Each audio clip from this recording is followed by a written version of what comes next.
Hi and welcome to this week's Torah, specially for Yom Tov. I'd like to share with you a thought or an idea specifically for Shavuos as it's coming up, and for Matan Torah, the giving of the Torah, which will be obviously very different this year.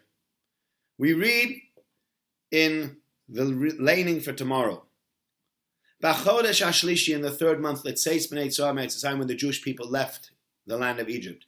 B'yom hazeh, on this day, Bo Midbar Sinai, they came to the desert of Sinai. And Rashi right away says that there's a problem over here with one of the words that we use. That rather than saying Bayom Ahu, on that day they came to Midbar Sinai, it says Bayom Hazeh, on this day they came to Midbar Sinai. And the question, he says, why do we call it this day? Why do we call it that day? Now you might say there's not much of a difference. But Rashi says, no, this day sounds like it's today. That day is talking about a day in the past. But it didn't happen today, so how do we make sense of the whole thing?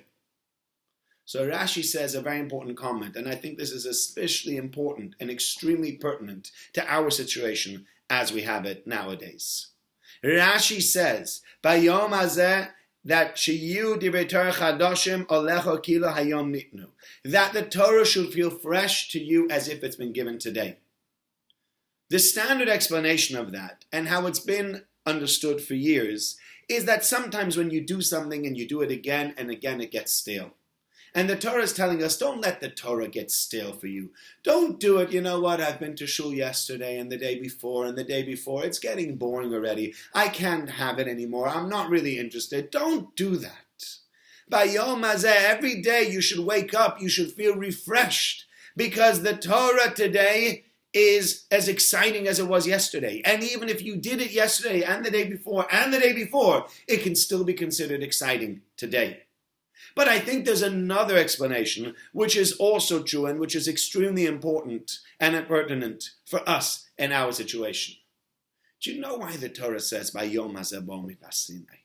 On this day, the Torah was given to you and Har Sinai. Why on this day? Why not on that day? And the answer is that our days change. Our times change. The people that we are change. We become older. We go through different situations. There are situations around us that are going on that are outside of our control. And how does the Torah look upon that? And how is our attitude to the Torah when our situation changes? And therefore we say, Bayom hazeh bo midbar Sinai. On that day they came to Sinai, not Bayom ahu. It didn't happen then. It happens today because I need to look at what's happening today and work with that today.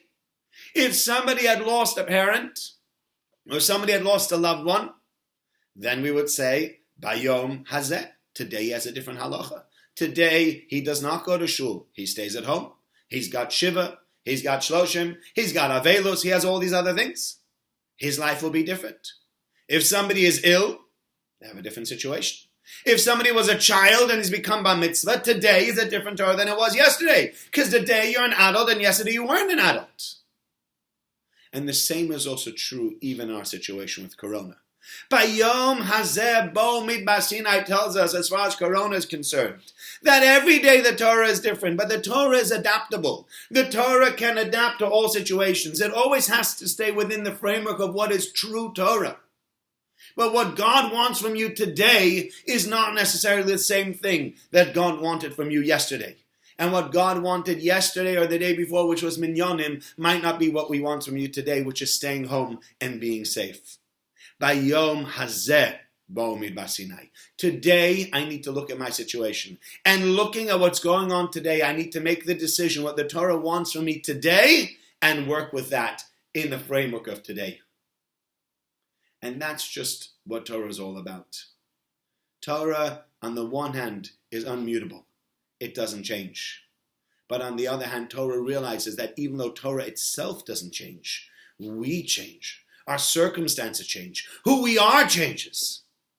And depending on who we are, the Torah that we need to follow and what the Torah wants from us will be slightly different and will be slightly more nuanced. And therefore, this year, Shavuos will be home. And you might think to yourself, what's a Yom Tov at home? How could it be that we have a Yom Tov at home? Is this a second Yom Tov at home we're having already? We had Pesach, now it's Shavuos. How much longer is this going to be? I've received messages from people, who knows what's going to happen for Rosh Hashanah Yom Kippur? I don't know. So what's a Yom Tov at home? The answer to that is, Bayom Hazeh Bo Midbar Sinai. That is what Torah wants from us now. Torah wants from us to have Yom Tov at home. Please God, we'll be able to still get together for Rosh Hashanah. Hopefully. I really, really hope we'll be able to do that. But for Shavuos, as things stand now, your Torah today is staying home.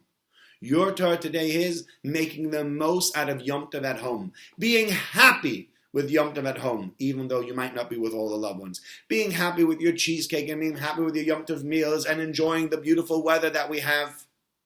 And making the most of Yom Tov as it is now, and as the situation is as God has given it to us. And if we understand that, and we work with that, then we realize, by Yom Hazeh, God gives the Torah to us every single day. Every single day, as we are different, the Torah will be different. Hopefully, please God, we'll go back to the regular, to the normal that we were so used to. But even if we don't, we have to realize the Torah has a normal for all situations. And we look at the Torah to guide us, and to tell us what we should be doing and what we shouldn't be doing. I'd like to take this opportunity to wish you all a very good Yom Tov. I hope you have an enjoyable Yom Tov. I hope that the Yom Tov is not lonely for you if you're on your own. And please God, we look forward to meeting up together very soon for Shabbos, for Yom Tov, and even for the weekday. Have a very good Yom Tov.